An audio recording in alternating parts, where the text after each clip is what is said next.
Super. This is Purple Politics. We got, May 13th today? Way deeper in the heart of quarantine than we could have ever imagined. But it's going all right. How are you doing today? Is it the 13th already? Are you sure on that? May 13th. That means my anniversary's coming up. Mama Bear and I have been married 40 years on the 17th. That's so wild. I better start rallying. It's crazy. You know what? When you're a good guy all the time, it doesn't matter. What do you have for advice how do you get to 40 years? How is that possible? Oh, listen. Just listen to him. Listen. Well, no, I made it pretty evident early on. When she determines all the big decisions, and then I determine all the real important decisions. And in the last 40 years, we've only had big decisions. We've never had to do an important decision. So she said, I'll let you know when we have an important decision, but till then, they've all been big decisions. That's pretty good. I like that. All those. I'll have to get her so on. I think that's good advice. Separate your different things to cover, and one does big and one does important. I like that. Well, give me the scoop. What's going on in L.A. this week? We've had. Governor Newsom is continuing to try to at least help different local groups kind of open up as they need to. So he's today, or no, I think it was yesterday when they finally put out the guidelines for restaurants being able to reopen. So the different municipalities that are usually smaller areas are going to start to reopen. You have to be seated 6 feet apart. No like placemats or anything like that. I think that whole everything that's kind of usually on the table with you, that's kind of all that's all gone. Okay. That's kind of big news that you at least get some of those things back, because the buzz out here is you guys were locked down, I thought, till the end of July. Well, that's LA County though. Okay. So there's little idiosyncrasies within the state. The counties and cities might have something different than the state. That's interesting. Yeah. So I actually think on a state level, Governor Newsom is handling it right in line with even a lot of the more conservative states. Really? So, okay. He's just kind of putting out guidelines and then letting those smaller municipalities be able to decide based on their population and their comfort level of when they press go. And so he just releases different things where he'll say, okay, beaches and parks, press go. You all decide how you want to do it. And then he's said, restaurants, press go. Start to figure it out. If you want to... That's California, but not Los Angeles County. No, so LA County, the big news yesterday was that our director of health for LA County, she came out and said, I can't foresee LA being open before basically August. She said somehow it's nothing's gonna happen until through July. So, and then so her jurisdiction is LA County. That overrides the state. Her jurisdiction is her jurisdiction. So Newsom can't override that and just say, I don't care what the mayor says, I'm opening it up. Well, no, he said that he will not do that. Okay, good. Okay. And then there's even instances where there's two counties and one city that are going outside of his authority and actually loosening regulations more than he's put into the guidelines. And he's actually just kind of sitting by and saying the only problem with that is that you won't be eligible for federal aid because we won't be able to calculate how much coronavirus has affected your community based on other communities. Interesting. Yeah. So I mean, I would actually kind of give it to him on a governing level. He's done a really good job of making decisions relatively quickly, allowing counties and cities to choose their own fate. But where you're getting that news coverage on a more of a national scale is how wild it's getting on our county, on our city level, LA, the city itself. We're hearing you can't even go out on the beaches. You can go in the water, but you can't go on the beaches. And at a couple round tables today, we're going, how do you do that? Well, so you can't go on the beaches Friday, Saturday, and Sunday. So beaches aren't open on the weekends yet. There's beaches in Orange County that are just like letting it fly, and they're making it happen. So if you go to Huntington Beach, that beach is open for business. And then the state guidance on the beaches for their regulations is Monday through Thursday from 9 a.m. to 5. Beaches are open, but you can only run, swim, or surf. Interesting. Yeah. It's there's a lot of different ways to make this happen, and it is so fun to watch the president, the governors, and the mayors try to figure it out, because there's no manual to go to yet. So I think that's where it's nice to be able to give everybody a little break and not harp on anybody too much, right or wrong. If they can try to be appropriate, reasonable, listen to their constituents, and be nimble to the fact that they might need to ratchet up or ratchet back a little, I think that's okay. Well, I think it's where I actually disagree with your statement is in the harping. It matters if you've set up expectations. So I don't really harp on this idea of like the beaches are open for activity. I'm not the type of person like, oh man, like we should totally be able to sunbathe. Even though I personally think that sunbathing is the best form of social distancing, and I think that that's good for your immune system. I understand the political climate, and so I kind of give the governor a little bit of a break where I go, really on the beach, all we really need to be able to do is walk, run, swim, and surf. Let's just do that. Now, if you are going to start, and I understand that you have to say that right now as a Democrat. I get it. So, but if you're now going to go around and ask those local authorities to put $1,000 fines on people that are sunbathing, I go, well, you're a crazy person, because what surfer and swimmer aren't going to take a break? What jogger is not going to stop and look around? Like, and if you open the beaches, they're going to be wide open. So stop for a second. If you actually think that's the reality of what you're saying, then you're a Looney Tune. And then I give huge criticism to these stimulus packages that are supposed to be coming through that aren't getting to people. So those are what? They're not getting to people. Yeah. That's not happening. Like, businesses are going out of business. Not everybody's getting their checks. Like, you're telling us it's coming and it's not. Like, that's bizarre. So that's the criticism I give towards Trump. And then I give criticism towards a Mayor Garcetti, where him and now the county are basically saying, you guys are closed through August. I go, well, I give you huge criticism because you actually aren't putting a plan in place. You're leaving us all with no expectation of what's next, and I think that's a horrible way to lead. So you gotta lead with hope. You don't have to be an unadulterated cheerleader, but you gotta offer some hope.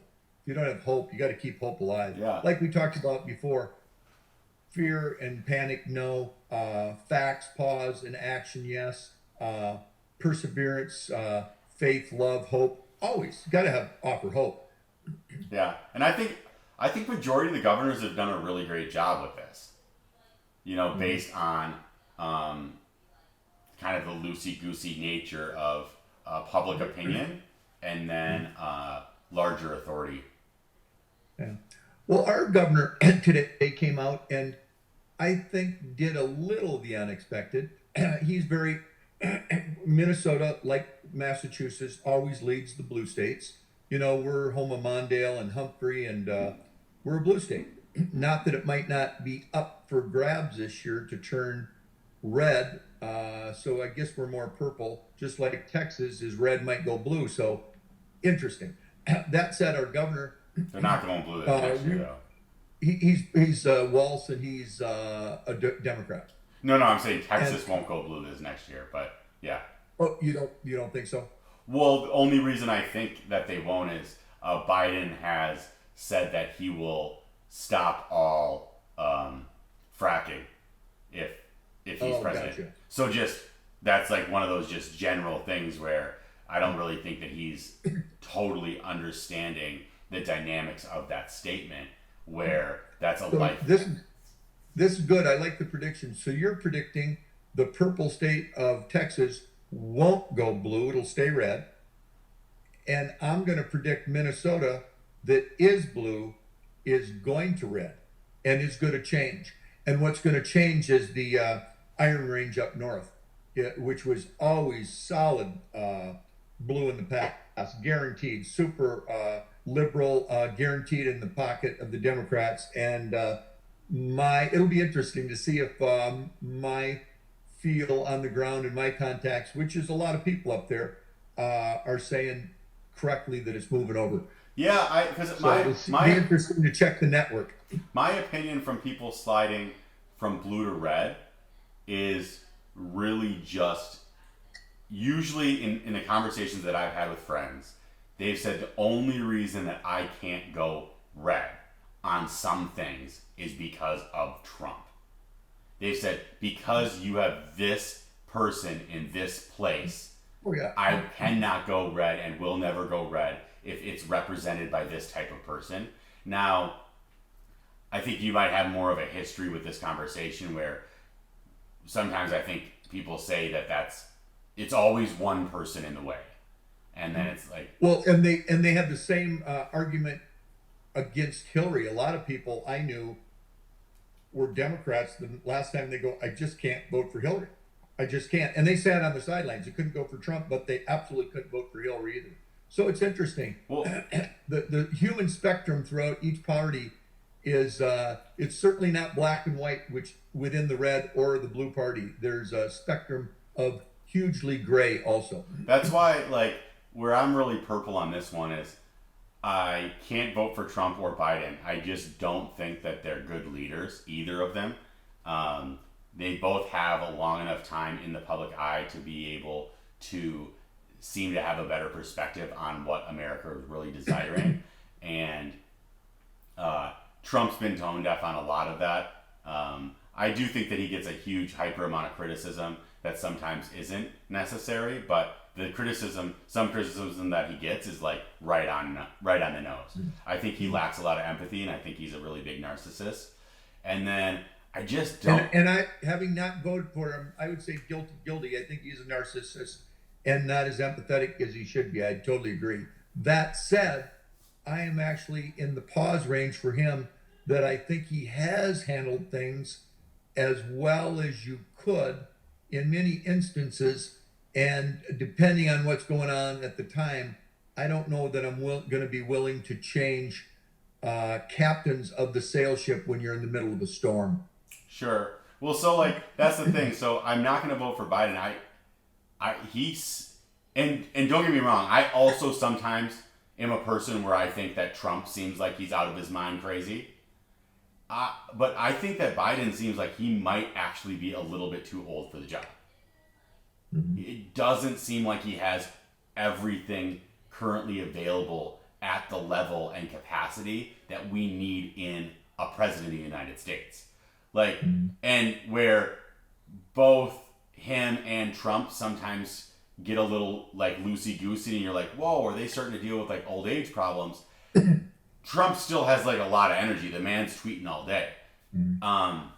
But where I would switch my vote is I would vote for a Cuomo over a Trump right now, because I actually like the pendulum to swing back and forth. I think there's value in the pendulum swing. And so if I were to have a Cuomo or a Trump in my space, even though on a lot of policies I would veer towards Trump because of his dialogue and because of the way I actually think he gets in the conservatives' way of getting our opinion across, I would rather steer towards a Cuomo-style person, even though I think that he would pass some policies that I would not agree with at all.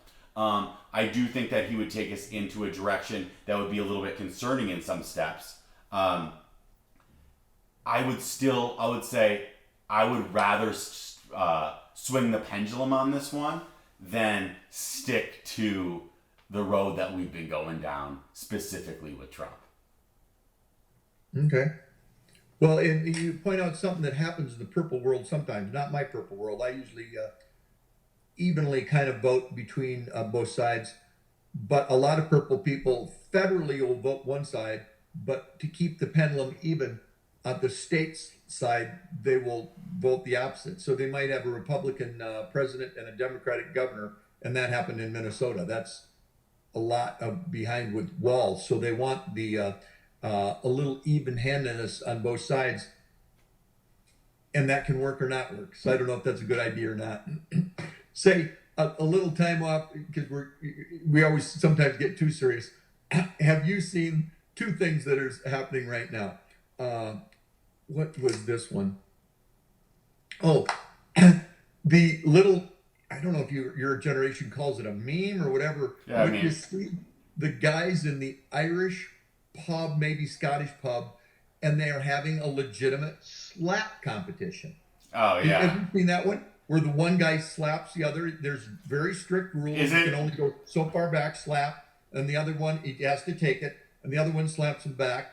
Well, in that one, they're showing that was 2 days ago, the one just whopped him and just put him on his tail. Are you talking about the one where it was like one guy was heavily tattooed and had like weird eyes? Yeah. And then he gets slapped by this big, like burly, chubby guy. Yeah. Yeah, and he like gets knocked out. But since then, did you see it today where they substituted Trump and Obama's faces on those guys? Oh, no, I haven't Oh seen my that. God, it's hilarious. And I appreciate the humor on both sides. So the first guy with the tattoo wallops the guy on the other side who's bigger, and they have Trump's face on that, and he just kind of shakes it off like, that's the best you got. And then he gets back, and the other guy, the tattooed guy, has Obama's face on it, and Obama takes it to him, and as we know what happened, He gets, like, knocked that out. guy kind of hits the deck. It is hilarious. And, you know, the one kind of says, hey, take this for Trumpgate. And then he goes, and how about this for Obamagate? You got to love those guys that come up with this stuff. It's hilarious. It's absolutely hilarious. And I got to say that because there's hilarious ones on Trump all the time. But this one is a hilarious one on Obama. Absolutely crazy land. And then at the same time, a lot of folks in that realm, we always talk about there's 52 million Republicans, 54 million Democrats who voted last time, but about 60 million who didn't vote at all. Those people love this stuff. And those are my friends that are throwing around the stuff all the time. And they won't vote for Trump, but if they see it's getting close, they're going to vote for Trump for this one reason. They love to watch his press conferences. People love his press conferences because he's just such a beast. Not saying it's right, but he is just a beast on how he handles things like, no, not you, I mean you, whatever. Totally inappropriate, totally not reasonable. You certainly might want your fifth grader conducting themselves like that. Yeah, But he treats it like a stand-up. They're hilarious. They can be hilarious. Yeah. It's more like I think it's Trump. more like a skit. It's more like a junior high skit than it is an actual press conference. But they love those. So that group, if they get inspired, that group might come out in the last couple nights and go, yeah, you could pick that up on the social media and go, and a couple big not purple sites, those sites that have never voted and won't, might say, you know what? We're going to throw 5 million votes behind Trump just to do that. Those people are out there. I know the Democrats and Republicans don't think that's true. I can guarantee you, those people are out there. Yeah. No, I mean, don't get me wrong. I think that a lot of like the things that Trump says, even when it's the craziest things that he says, I think it's hilarious. There's a lot of Trump that I like. I think he's I think he's got a lot of charisma.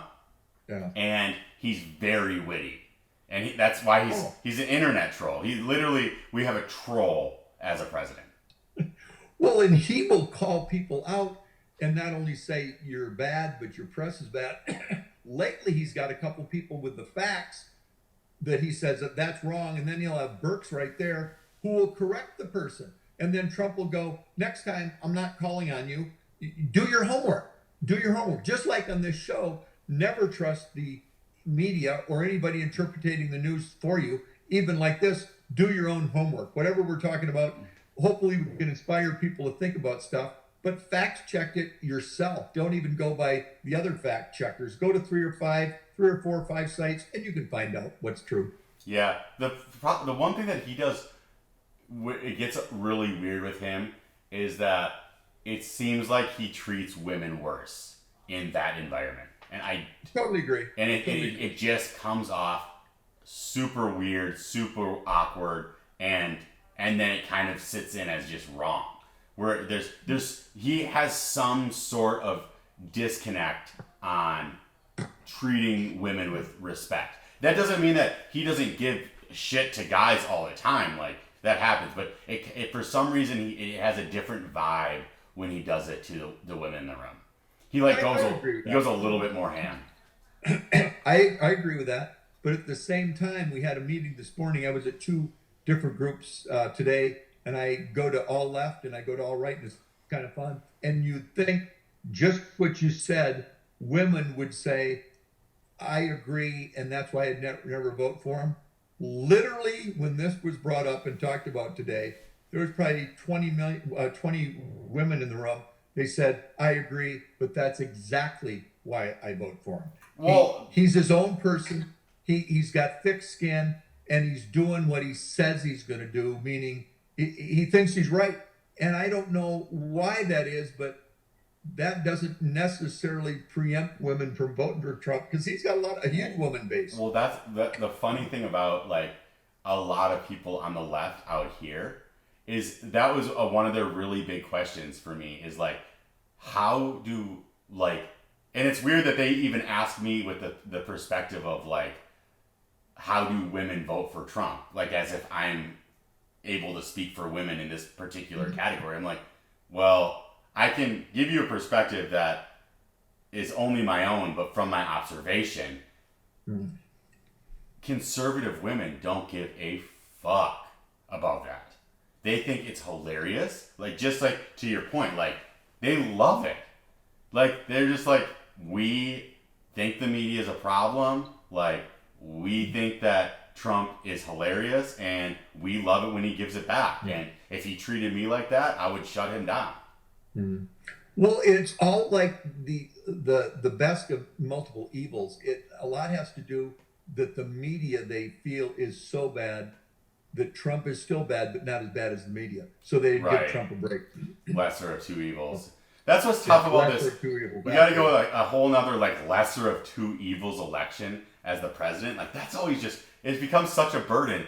Now, in your experience, that happens a lot, though. That happens as an adult a lot. Does it? You get back. Is it always like that? Is voting for the president always voting lesser of two evils? And has voting for a Republican always felt like has the left always made you feel that if you're voting for a Republican, you're racist?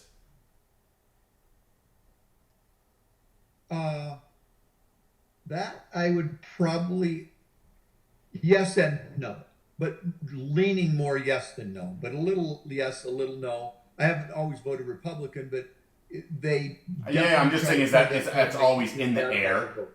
Is that's like one of the things that's always in the Absolutely. air? Okay.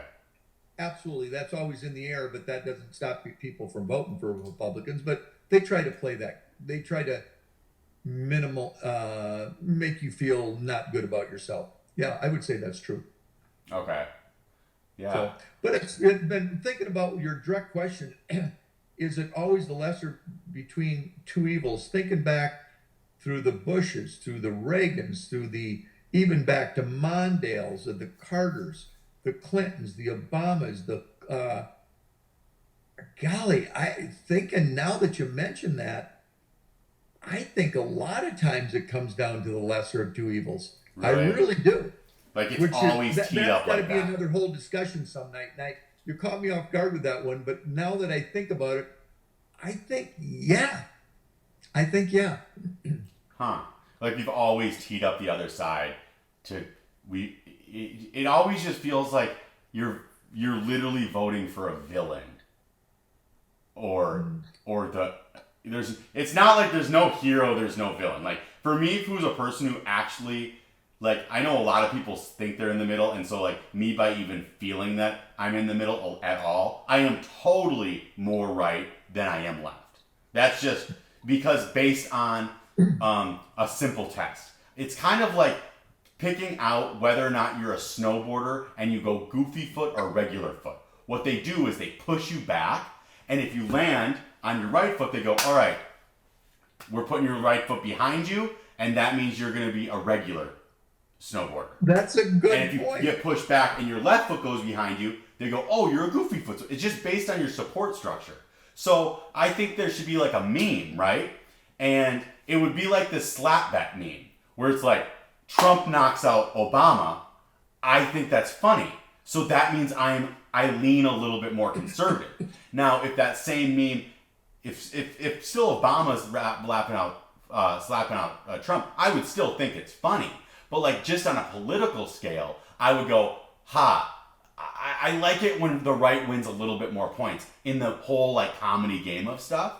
So that just kind of proves that's my bullshit test, right? Like I can say I'm in the middle, but until a really great meme comes up, there's a difference in what I think is absolutely hilarious. You know what? That would be a great study at a couple major universities, and then follow that through. Do a longitudinal study of people generally go left or right through the years due to something that silly. The pushback test on the snowboarding, for those that snowboard, is dead spot on. It's wherever you go naturally. What's your foundational base? Right. And same way with these memes, where's your humor base? Right. Where are your cells deep down in your brain naturally before you take in any other thoughts in? Exactly. And so that makes it, regardless of like how you want to snowboard, there is like a truest form to yourself. And so you just gotta at least understand that before you can understand how to go to the other side. And well, I think conservatism and progressives, I think there is, who knows, maybe a genetic base to it. Maybe I would not be shocked if in decades or centuries from now they could predict at birth which way you're going to lean. well, how is it any different from being like left brain or right brain? Mm-hmm. You know, like what if like isn't it if you're left brain you're like a little bit more creative, if you're right brain you're more like detail oriented? In theory, some debunk like, those things a little bit. I understand that, but like there's just this general kind of concept, right? Where like mom is obviously more right brain, she's more of an organizer, and you're more left brain. Like you like to kind of throw stuff out there, see if it attaches, and that doesn't mean that you haven't developed skills over time to do things very organized in that thorough type of way. But without mom in your life, good luck, right? Like the plans are out the window. So now I'm not saying that Republicans are right brain and Democrats are left. I actually think it would almost be the opposite of that in some sense. But I just think that there is that obvious of a category as if like you're right or left brained. But it's a totally different type of category, which is are you conservative or liberal? if they could develop some studies to show that, because I think you're right. I think 200 years from now, they'll be getting watching that and go, the purple people were onto it. The politic purple people were going, they predicted you could predict at birth looking at your genetic makeup. Yeah, I mean, I think we get upstairs and God's like, yeah, I made it that way. It's called balance. It's called diversity again. We always come back, what's this show about? I can guarantee it's major about diversity. Mm-hmm. Major, it's all about diversity. And then, of course, the major thing we always say, all things said, everything being said, I could be wrong. Hey, I got to give a shout out to my buddies, the experts today, because some experts are watching. We got a group, I'm probably in 10 to 15 groups throughout the week, but the experts meet on Fridays. Nice. And the experts is anything but expert. We are expert in nothing. But all the group guys are in multiple groups also. By the end of the week, we all have heard such a cross-section of business, politics, real estate, medicine, you name it, this group is in it. Super left-wing, super right. And it's kind of fun because the motto of the group, never let the truth get in the way of a good story. Right. Another one, never let the truth get in the way of a good story, which is it's a nice way to end the week every week. Right, seriously. We don't take ourselves too serious, except we are the experts. Mm-hmm. Pretty fun. So, what, to get back into the politics stuff, like a more like timely thing, so with this Obamagate, what are the particular details that the right is lining up where they feel like they have Obama in a gotcha? Like, yeah. What? Well, and it's all starting to come out now, and a lot more will come out. But here's the crux of it, particularly from the middle. When Trump got elected, he was the president. To you and I, he's the president. When my friends on the right didn't like Obama, when Obama got in, he was the president. Who's ever the president's the president. Not everybody thinks like that, which is baffling. Didn't Obama get a lot of pushback? Absolutely got huge pushback. But directly on this point is that they got a lot of pushback.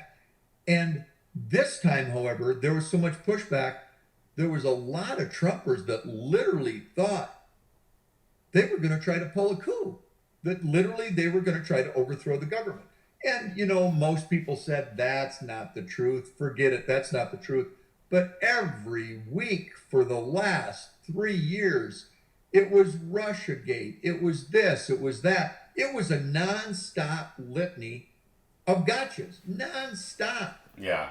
Unbelievable. And one of those nonstops went way, way back to now. Flynn, who Comey put a couple FBI plants, Strzok and Page in the White House, which you can do if your government's wacko. There's a process to look at that. But he violated like every rule in doing that.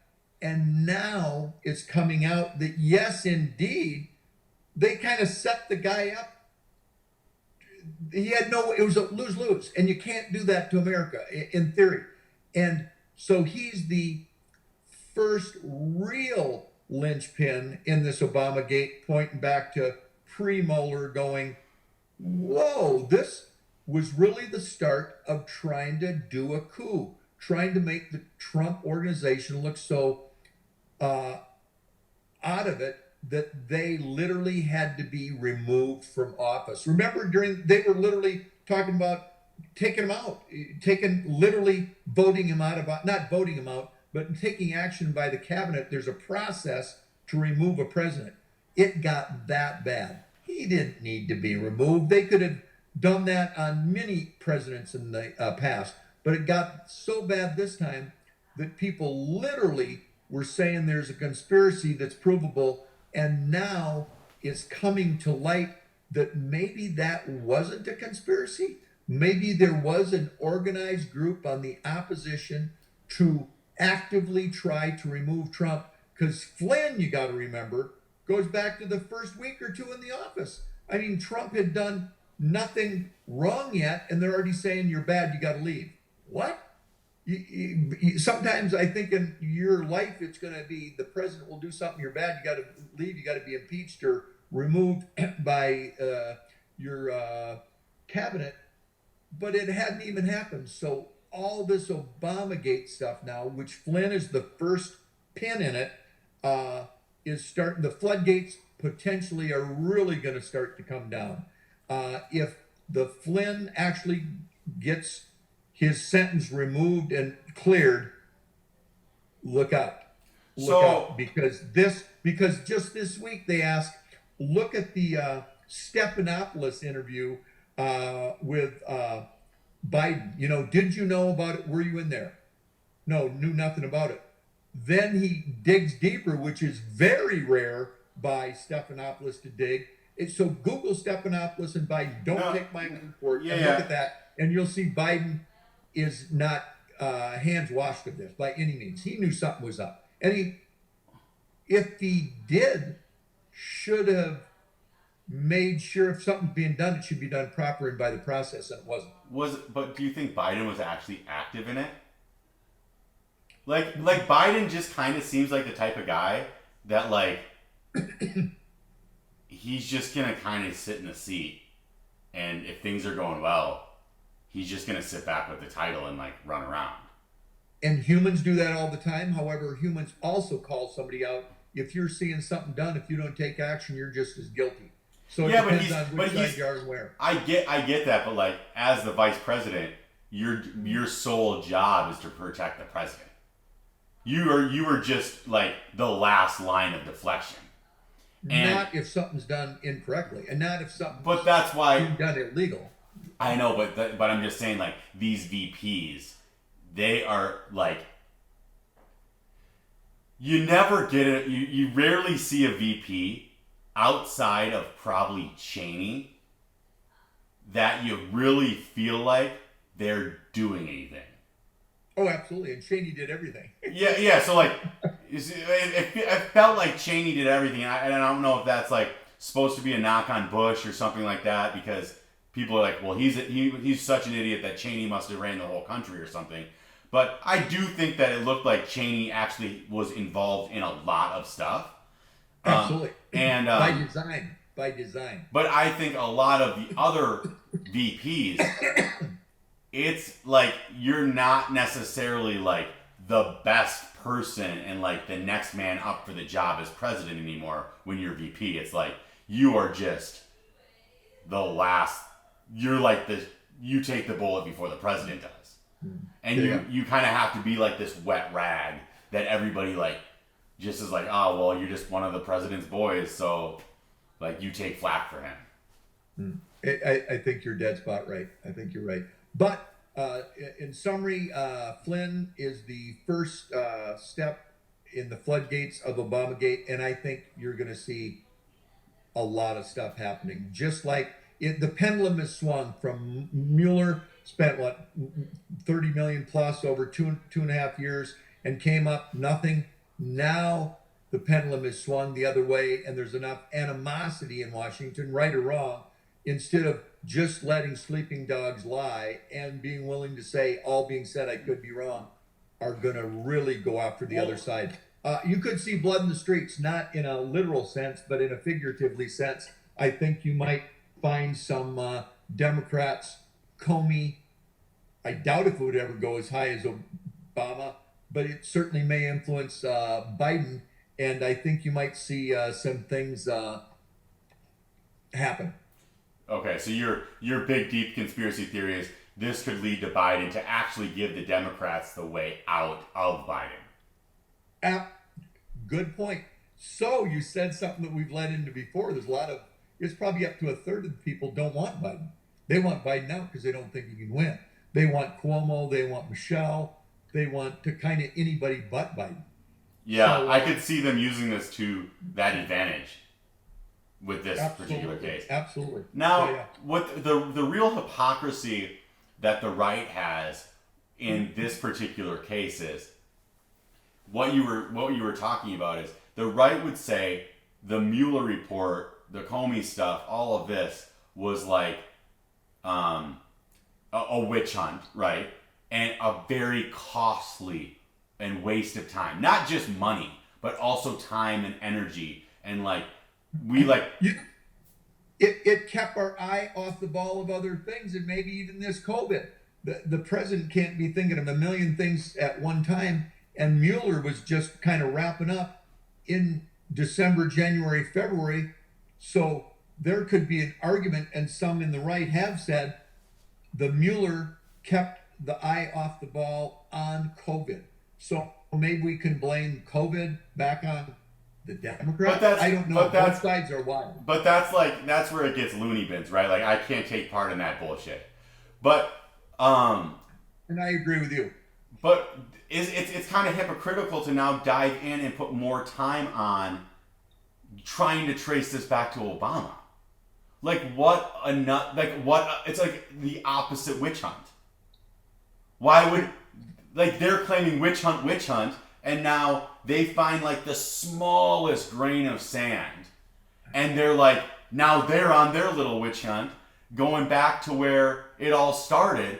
And for me, as a person who's kind of a person in the middle, I go, stop. I don't care, actually. Like, whatever happened to Obama's presidency, one, I don't think it went all the way back to Obama.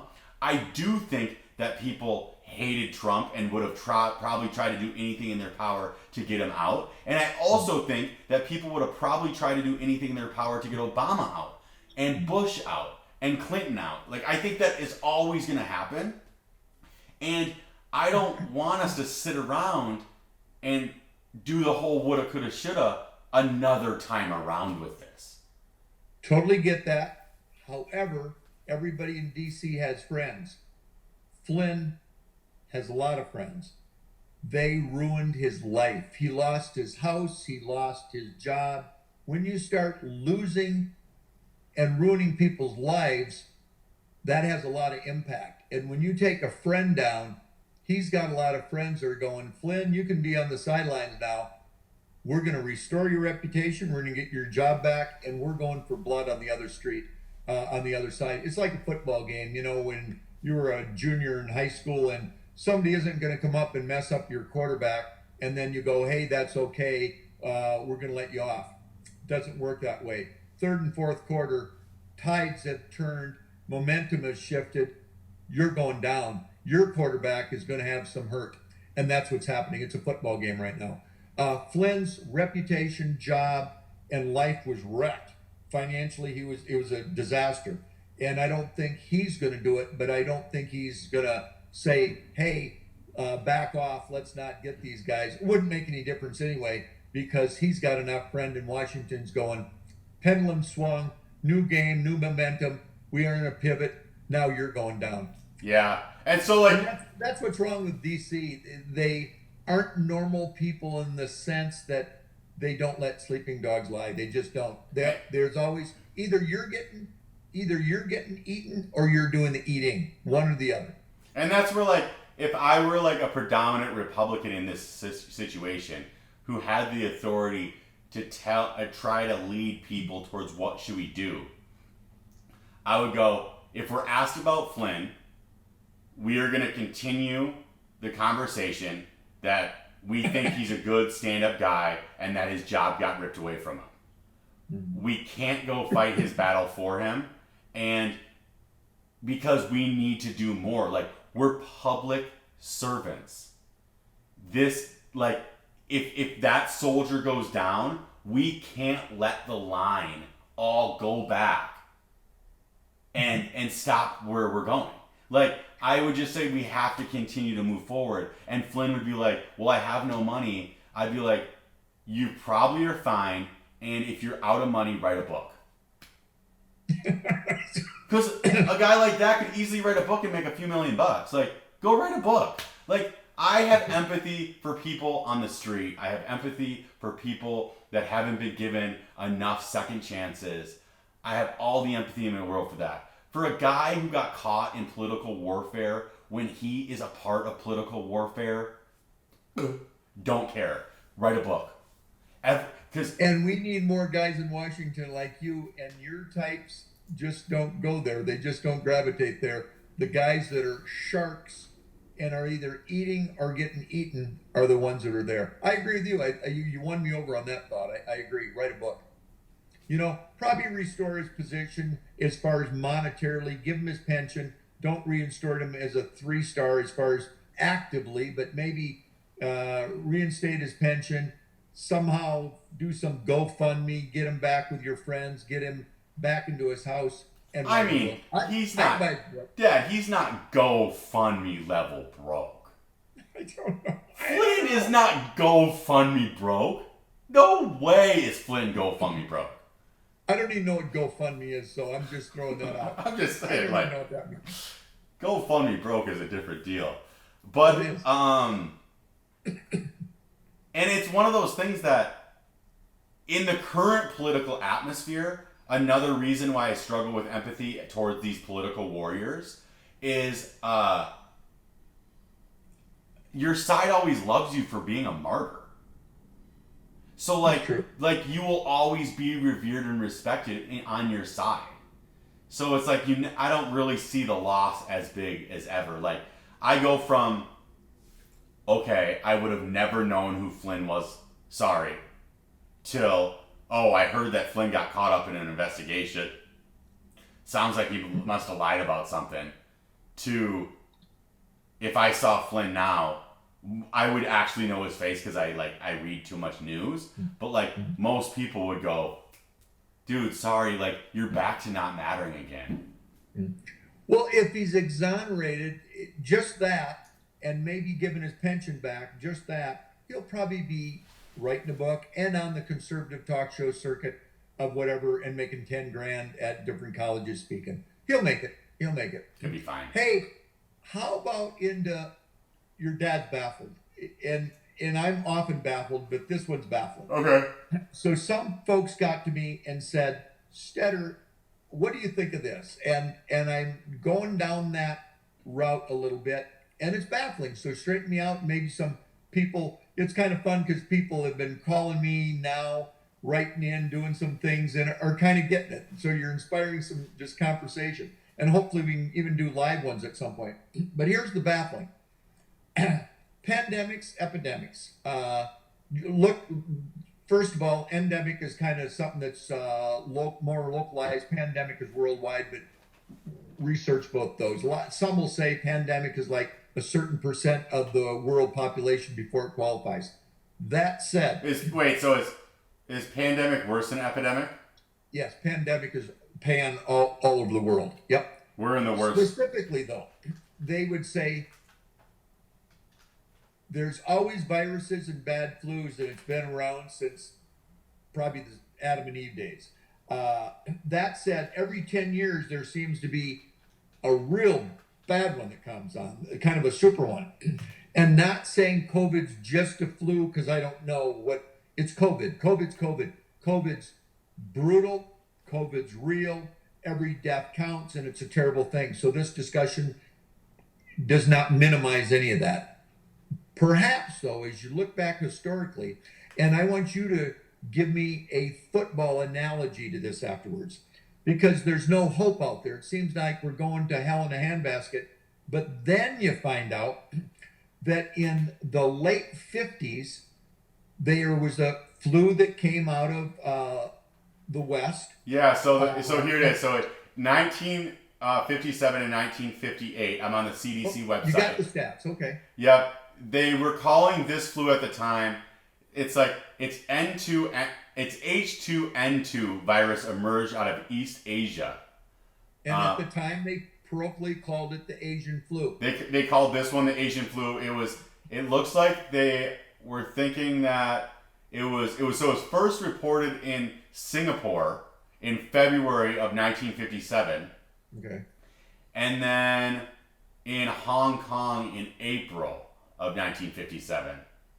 And what's interesting out of that, in America, the population was half what we are now. I think I Googled, and the population was 179 million, and now we're 340 million. What was interesting, it had over 100,000 deaths. Yes, 116,000 deaths in America. Okay, so far more deaths than we've had so far. Not that it might not go that. It's gonna. I mean, Corona's gonna beat that. Well, probably so, but we have half the population. So then stick with me. Yeah. So then take us up to the next one, which was in the 60s. I think that was in the 50s. Now we're in the 60s. So this one is 1968 pandemic. It's H3N2. I think I'm a little dyslexic for some reason. It was this different form of the influenza. 2 genes from avian influenza, a virus. And again, like very similar numbers. Well, and they called it the Hong Kong flu, and it was over 100,000. And now the population's up to like 203 million, I think they said when I Googled it. So the point is, and I'm looking for your football analogy, this has happened in the past. The population was far less, so percent-wise, it was brutal in the past, but we made it through it. And we didn't have to shut down the economy for it, so bear with me. My concern is when America's not buying things, America is challenged, but the world is going to go through a big, big hurt. And people are dying of COVID, and it's very inconvenient, and it's suicides might go up, alcohol might go up, opioids might go up, all bad. But if we're having a cough, the rest of the world's dying of pneumonia, because if we're not buying things, those people in India are not making things, and that mother of 7 to 10 kids is out of a job, has no safety net, and in 3 months, they're dying of a famine. So I think the indirects from this, if America doesn't get back to work pretty soon, is going to be brutal. Well, brutal. Like, so deaths are terrible, but so why isn't there more recognition of that and discussion of that? Because that would give people a little hope. We've kind of been there before. We're better set up this time to even do it. They had many deaths. What's your football analogy to that? I mean, there had to be people when they got into a game of football, if at the time you're going, we have no chance, we're getting our butt kicked. But if they remembered some historical times, they would go, hey, Tom Brady was in a time like this where there was 2 minutes in the game and they came back. Where I'm going with this, we need hope. Keep hope alive. I don't see enough hope out there. People are really getting depressed because of their hope. And if you look in history, there is hope. We're going to make it. Yeah, so I guess for me to even begin my thoughts on this, I'm so disconnected from understanding the difference between these types of flus. I don't know if I'm like trying to correlate this to like, this is a football game and we should think like, hey, Tom Brady did this once before, we can overcome this. Or if like a epidemiologist would go, you're talking about football and I'm talking about hockey. Like the coronavirus is so different. We've never seen this before. Even though from what you've just brought to light, it seems like we had these pandemics, were flu-like pandemics that were really confusing to us at the time. We had numbers of 1 million people worldwide die and 100,000 people in the U.S. die in each one of these. They were a decade apart. The 1968 one, like, Woodstock happened after that. Yeah, some would call it the hippie flu. It actually wasn't that. It occurred before it, but some hippies got it, I suppose. But it's bizarre that you were the first person to tell me about this, right? Like, I haven't heard about this anywhere other than you bringing this up. Our group brought it up a couple weeks ago, and everybody's going, has anybody heard this on the media? And the answer is no. So everybody kind of went back and researched it. Nobody, it's not in the media. I mean, this is a very easy search. Like, you just brought it up. I went to the CDC website, I went to the pandemic page, and then I pressed past pandemics. And it goes H1N1, 1968, 1957, this one in 1930, and then 1918. So, like, how is it that we haven't had like a person like Fauci, and he's had to play the beanbag this week, so I don't. We've won. First thing with that, we're relying way too much on one man. I personally really like Fauci. I think he's dope. I think he's good for our country. I think he is a thoughtful leader. I think that he's humble, and I love having people like that speak in public, definitely during these times, because I trust him until further notice. But how has there not been any other like epidemiologist or any other person within the health spectrum have any past knowledge to go, we've seen this before? Because this feels like the coronavirus is telling us that they're having an undefeated pro football season. And the coronavirus is telling us that they're the only people to ever go undefeated. And anybody who had any past football experience would be like, no, the 73 Dolphins went undefeated. And great analogy. And great analogy. And so, and they're the best team of all time. And there's been teams even better than them that went 15-1. So stop for a second. Like, you are right. We're dealing with one of the best teams that we've ever faced, but like, however, you might not be the best. Like, there's other things that have happened in the past for us to have a better record, at least being able to recognize and gauge it against it. And right now, gauging against these two things that I've sadly never heard about,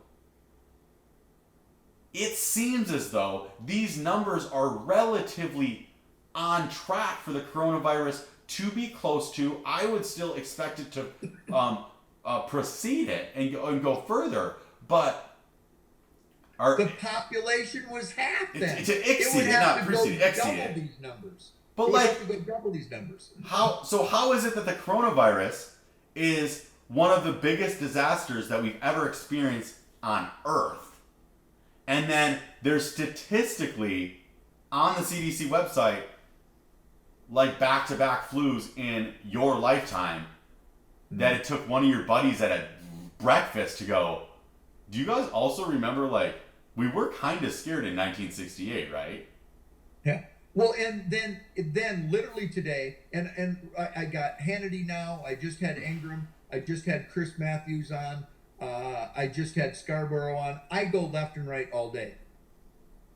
Why has not anybody picked this up? Give us a little history. Anytime you're studying anything, you go, okay, this is where we're at now.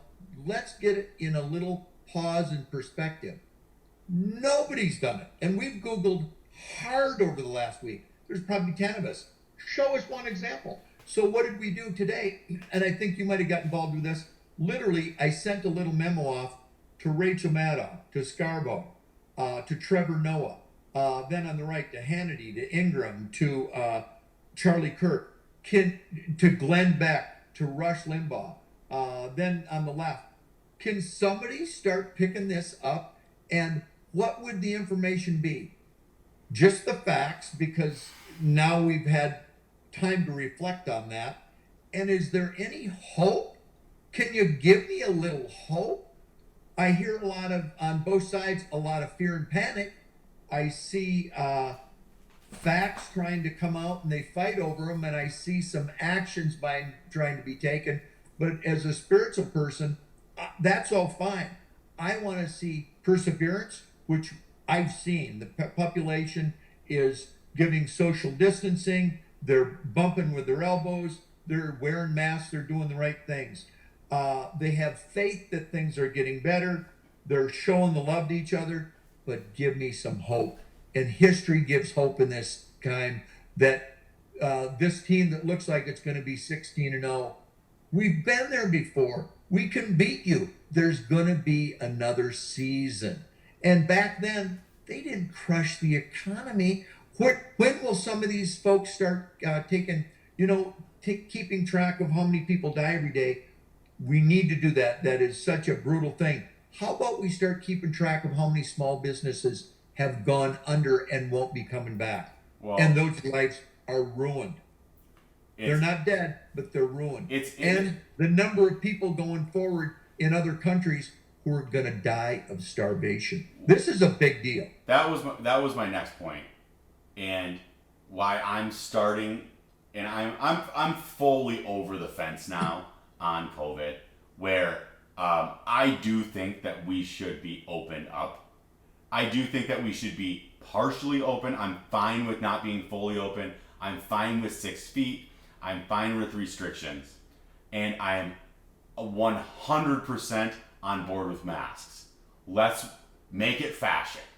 Let's wear masks. I also think that you should wear a mask over a scarf. Like, I think we should have a little bit of a conversation of, does that little thin cashmere scarf do anything? That seems to still be a little problem with me. But let's get outside. Let's start wearing masks. But 800,000 children die a year from what? 800,000? 800,000 children die a year in the world from what? Oh, malaria. I have no idea. Diarrhea. Okay. Wow. I don't know what the medical term for the diarrhea is. What is the medical term for diarrhea? Whatever. 800. I can't come up with it right now either, but I know. Yeah. 801,000 children die a year from diarrhea. Now, why is it that children die of diarrhea? It's from malnutrition. Dysentery and yeah. Dysentery. Dysentery. Thank you. Yeah. And why do you have dysentery? Because your economic situation doesn't allow you to have proper food sources. And water.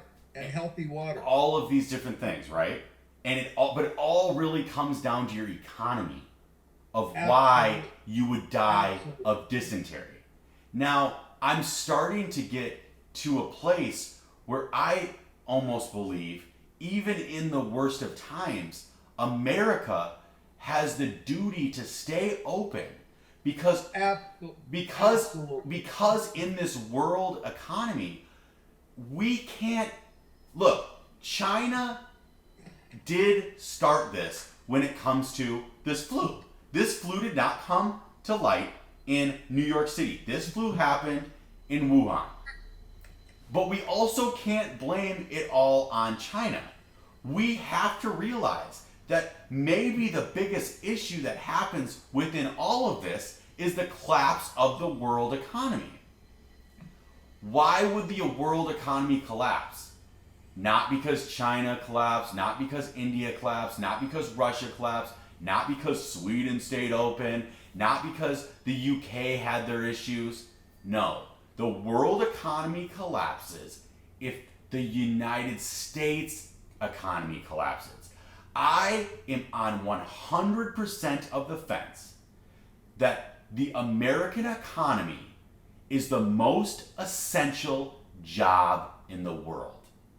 Absolutely. Every American contributes to that global economy. Now, in this type of disaster, people with pre-existing conditions, people that are struggling with ailments that make them at higher risk, I deeply believe and hope the government can step up and say, look, you stay in it for this one. We're paying your rent. We're giving you a check. You're going to actually live nicer than you generally live because we need you to sit this one out. But every single healthy person, I'm going to need you to not go see that family member who is potentially could get sick from this unless they're willing to see you. Mm-hmm. And I need you to fight on behalf of the entire world to make sure this system doesn't fail.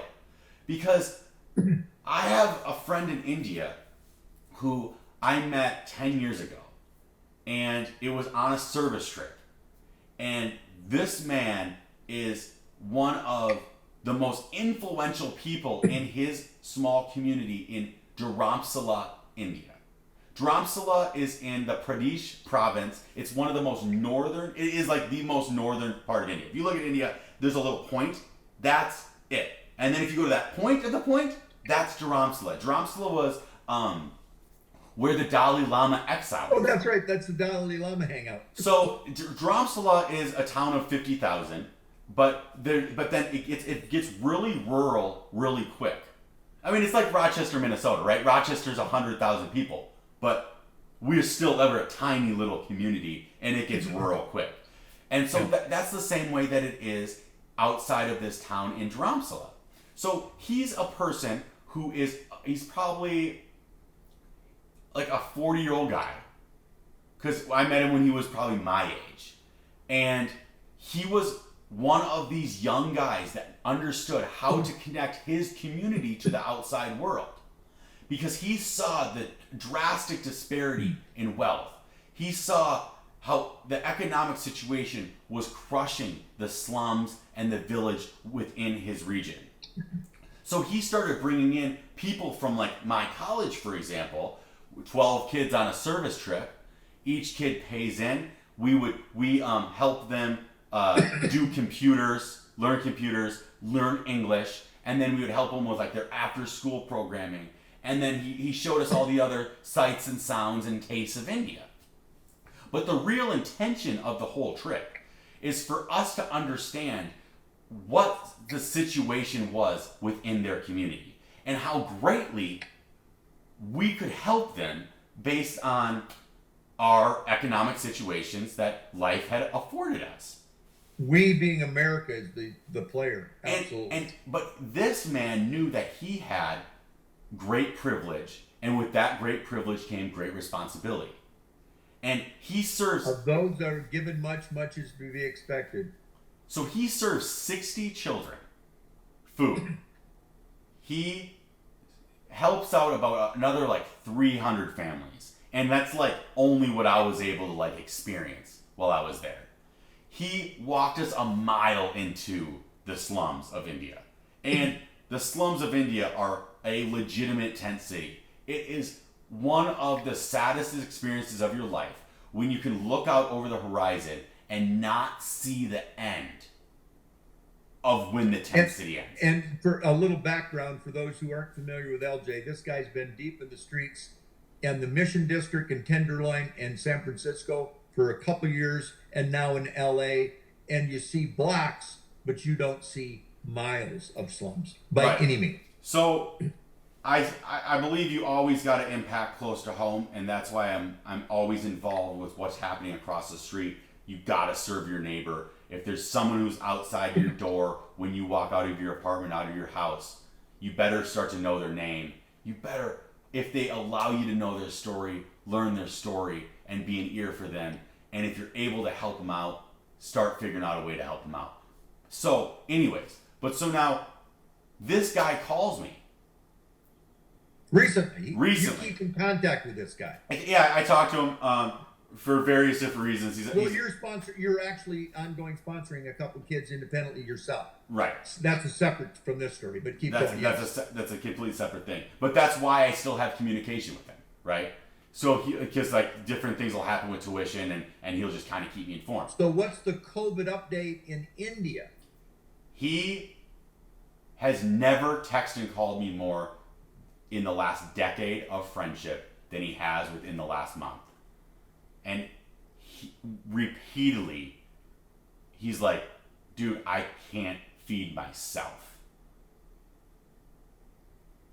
Like, and he's responsible for another dozens and dozens of families. For 62 kids. So, because it kind of, so he basically, he started gradually with, hey, LJ, due to, recent COVID issues, we're starting to raise some money for the community. We've all seen that message. So I go, okay, I got to start to think about my group that I went there with, send them a little message, start to coordinate, waiting on people to respond, whatever. A week passed, and I forgot about it, right? I forgot about the issue. Other things were going on in my life, like you sometimes just forget. At least I did. And then over one night, he goes, dude, no, this isn't I didn't just send you a message like, hey, I need funding. He's like, we need it. We are just on the verge of. And the reason is because now they're all unemployed because they're not doing jobs that they usually do because we're not buying things. Is that kind of the underlying thing? Well, Lots of jobs. So like his whole organization is ran by the expectation that people would come in and experience it. So like it's called social tourism. Yeah. So, And when Americans shut down, none of that's happening. So there's no jobs. There's nothing. And so like where we are starting to understand like, there's no toilet paper, or man, my bank account's getting low, or shoot, like, my rent, I gotten a little too expensive a place to be able to meet rent on this type of crisis. It's a crisis for everybody. But I don't think we actually understand the deep level of severity that it is going to be for the rest of the world. And they're not going to they're going to die of COVID too, but they're going to starve to death. And it'll be interesting to see the statistic in like 30 years for each of death here. Multitudes more will die. Multitudes more will die because we're not working. We could be doing something. Those who could be working. yeah, I mean, and I'm not saying that we closed for too long. I'm saying that, look, it's great to the point that we got. I just think that we deeply need to get rolling. We have to move forward. And like I've given respect to, I actually think a lot of these governors are doing it the right way. A lot of these governors are starting to really like loosen it up and try to figure it out. But I think that like there also has to be a deeper will in all of us and anybody who's a part of this economy to realize that like how fragile the system actually is. And as delicate as our immune system are, our economy might even be more delicate. Well, and this is what is going to be interesting in the future. We all want empathy. We all want caring. We all are concerned about those that are dying. If you really have deep empathy, it's not just about America. It's about the world. If we go back to work, we save thousands and millions. And isn't a world life just as important as American life? I mean, we got to get back to work. If you have true empathy, it's not just for Americans, it's for lives in the world. Those who are healthy enough to work should be working. We should be back to work, buying stuff, buying the shirts, buying the shoes, which keeps the people in India making the products, the textiles, whatever it is. Your little coffee shop locally closed because of this. That was a specialty shop for Colombian coffee and other stuff. Back in South America now, that place is going to close down. This is a big deal, not only for us, but for the world. And ultimately, I'm really coming to feel that the most empathetic thing, the most God-fearing right thing to do is one, just like you said, help those with comorbidities and who are at risk here, but also to get back to work to save the world. This is about saving the world, not just America. This is about saving the world. Yeah.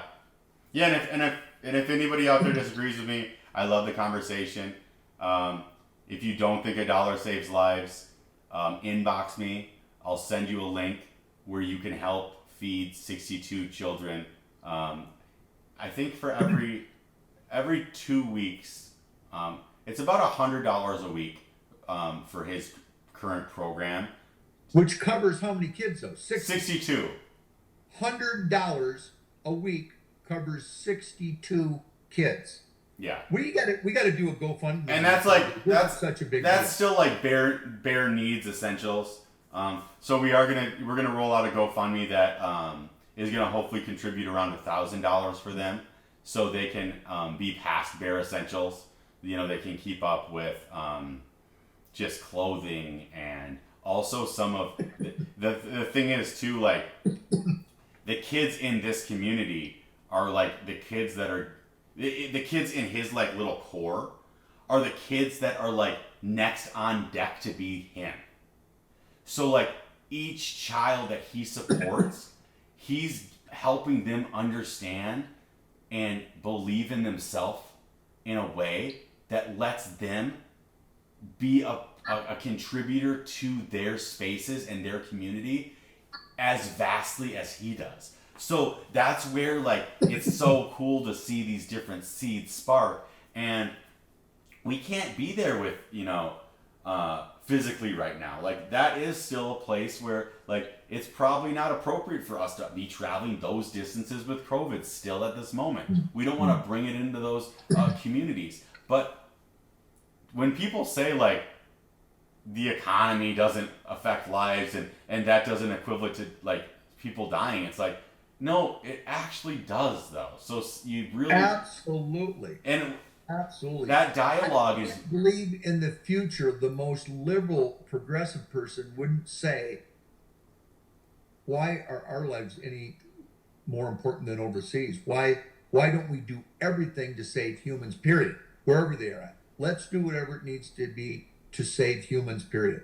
So we got to, I hope this show is not about LJ, it's not about me, it's about thoughts. And and we send out information to the left and the right.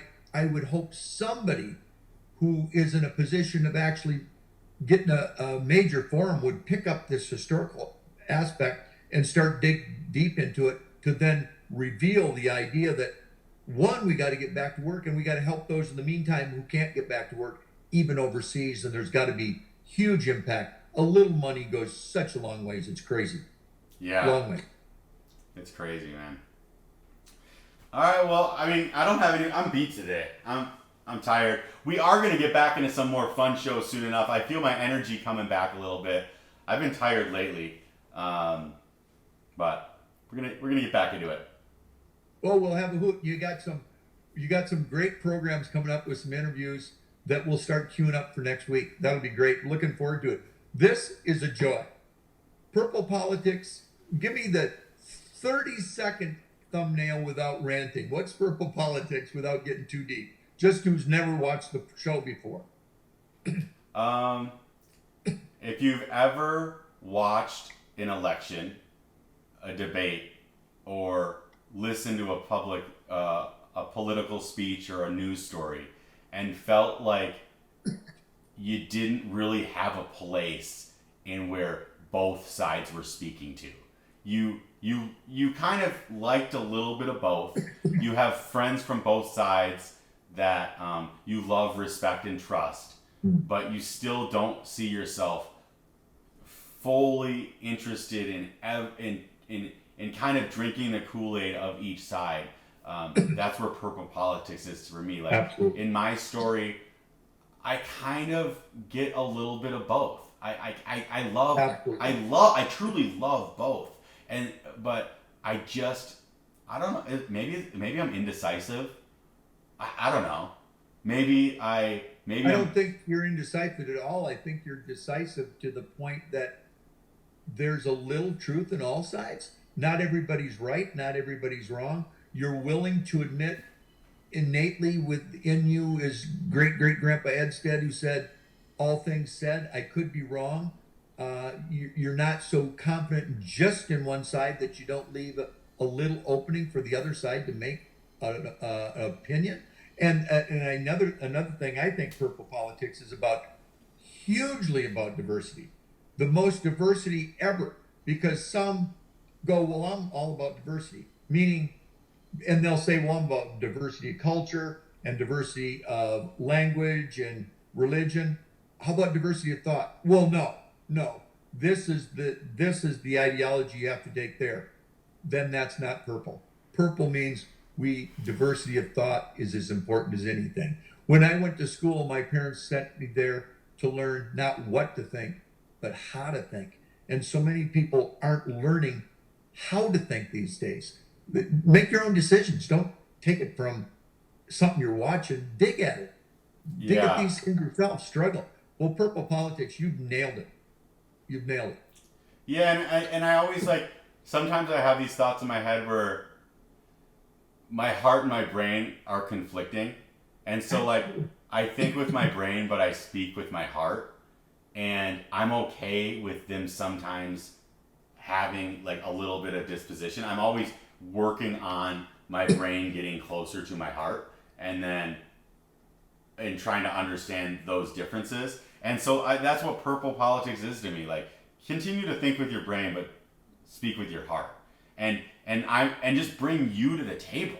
I want whoever I'm speaking to, like, bring yourself to the table. Like, we're gonna leave as friends. Like, I'm not willing to like lose a friend over a vote. Oh, I totally agree with you. And I've lost friends for, as you know, last time I didn't vote for Trump or whatever, I literally lost a friend of 30 years who called me the night of the election out of the blue. Hey, Stetter, how you doing? And this person's a wonderful person, and I hope they watch the show sometime. And only they will know who that is. But they wanted to know, hey, who'd you vote for, or whatever. And I go, oh, I voted, but I wasn't going to say. Well, then they said, well, I voted for Hillary. I voted for Hillary. And they go, well, who'd you vote for? I told you who I voted for. It's like, I'm not going to say who I voted for. Then you had to have voted for Trump. Well, I did vote for Trump. They forgot there's another option. You can vote for other people. I happen to have voted for LJ. That friend dumped me as a friend because they're convinced I voted for Trump. Really? What? So you might drop a friend because they have a different ideology or opinion than you? That's baffling. Yeah. And I know it's happened for friends who are on the left from the right too. So those people, we smile, we chuckle, we move on, and that's not us. Go purple. Purple people, let's hope that group becomes more impactful over the next decade, because there's 60 million people out there who haven't decided that they're left or right. I think a lot of those might be purple. And then the 10 million who didn't vote for either side but did vote, those people are definitely purple people. So if there could ever be a purple person that we could vote for, that'd be interesting. I just think it would be so cool one day to have a president that was like, I love my Republicans, I love my Democrats. Like, I love all of it. Yeah. Like, they're like I love America. And like sometimes they would like side with the Republicans and be like, I'm going Florida on this one, and then he's like, I'm going California on this one, like, just for fun, like, because realizing that like both are such valuable assets towards the world, and I deeply believe that each human on Earth has a real intention of why they were made. That like what their heart like drives them to do, what they get excited about, what they get scared about. I think those are like God-given characteristics that are supposed to be part of creating the beauty of what is Earth. And so for me to be able to deny someone's like fears or joys or like I guess one of the things too, like, that always is what I think about when I'm thinking about like giving, right?